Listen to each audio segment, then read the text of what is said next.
Thiruvananthapuram Nedumangad police സ്റ്റേഷനിലെ വാഹനങ്ങൾ ഡീസലില്ലാതെ കട്ടപ്പുറത്ത്. കൃത്യനിർവഹണത്തിന് സ്വന്തം പോക്കറ്റിൽ നിന്നും കാശെടുത്ത് സ്വന്തം വാഹനങ്ങൾ ഉപയോഗിക്കേണ്ട ഗതികേടിലാണ് പോലീസുകാർ. നെടുമങ്ങാട് പോലീസ് സ്റ്റേഷനിൽ ട്രാഫിക് സ്റ്റേഷനിലെ ഒരെണ്ണം ഉൾപ്പെടെ 4 വാഹനമാണ് നിലവിലുള്ളത്. ഇതിൽ 2 എണ്ണം കേടായി ഒതുക്കിയിട്ടിരിക്കുകയാണ്. ഒരെണ്ണം സ്റ്റേഷൻ വളപ്പിലും അടുത്തത് വർക്ക്ഷോപ്പിലും. ഓടുന്ന 2 എണ്ണത്തിലാകട്ടെ ഡീസൽ അടിക്കാൻ പണമില്ലാത്ത അവസ്ഥയുമാണ്. കുറച്ചു മാസങ്ങൾ സ്വന്തം കയ്യിൽ നിന്നും പൈസയെടുത്ത് ഉദ്യോഗസ്ഥർ വാഹനം ഓടിച്ചിരുന്നു. എന്നാൽ പിന്നീട് അതും നിർത്തി. 3 മാസം മുമ്പ് വരെ ഡീസൽ അടിച്ച വകയിൽ 4 ലക്ഷം രൂപ പഴക്കുറ്റിയിലെ സ്വകാര്യ പമ്പ് ഉടമയ്ക്ക് നൽകാനുണ്ട്. കഴിഞ്ഞ ദിവസം നെടുമങ്ങാട് സ്റ്റേഷൻ പരിധിയിൽ 1.5 വയസ്സുകാരൻ ദാരുണമായി കൊല്ലപ്പെട്ട സംഭവത്തിൽ ഡിവൈഎസ്പിയുടെ വാഹനമാണ് ഉദ്യോഗസ്ഥർ കൂടുതലായി ഉപയോഗിച്ചത്.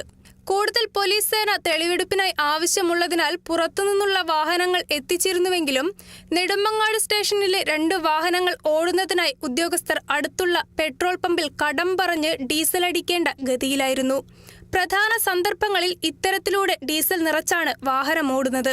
നെടുമങ്ങാട് SHOയുടെ ഉൾപ്പെടെയുള്ള പോലീസുകാരുടെ സ്വകാര്യ വാഹനങ്ങളാണ് ഔദ്യോഗിക കാര്യങ്ങൾക്കായി ഉപയോഗിക്കുന്നത്.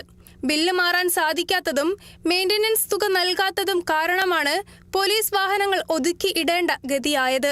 വാഹനത്തിന്റെ പെട്രോൾ അലവൻസിനും മെയിൻ്റനൻസിനും ചെലവാകുന്ന തുകയുടെ ബില്ല് AR ക്യാമ്പിലേക്ക് കൃത്യമായി കൈമാറാറുണ്ട്. തുടർന്ന് SP ഓഫീസിലേക്ക് അയച്ച ശേഷം ട്രഷറിയിൽ ബില്ല് എത്തുമെങ്കിലും പോലീസ് വാഹനത്തിൽ പെട്രോൾ അടിക്കാനും മെയിൻ്റനൻസിനുമുള്ള ഫണ്ട് ഇല്ല എന്നതുകൊണ്ട് മാറ്റിവെക്കുകയാണ് പതിവ്. മുൻപ് SP ക്യാമ്പിൽ പോലീസിന്റെ വക സ്വന്തം പമ്പിൽ നിന്നും റൂറൽ പോലീസ് സ്റ്റേഷനിലെ വാഹനങ്ങൾക്ക് പെട്രോൾ നിറയ്ക്കാനുള്ള സൗകര്യമുണ്ടായിരുന്നു. എന്നാൽ ഇപ്പോൾ സിറ്റി പോലീസിന് കീഴിലുള്ള സ്റ്റേഷനുകൾക്ക് മാത്രമേ ഡീസൽ നിറയ്ക്കാനുള്ള അനുമതിയുള്ളൂ. മുൻ സർക്കാരിന്റെ കാലത്ത് തന്നെ ഫണ്ട് കിട്ടാത്ത അവസ്ഥയാണ്.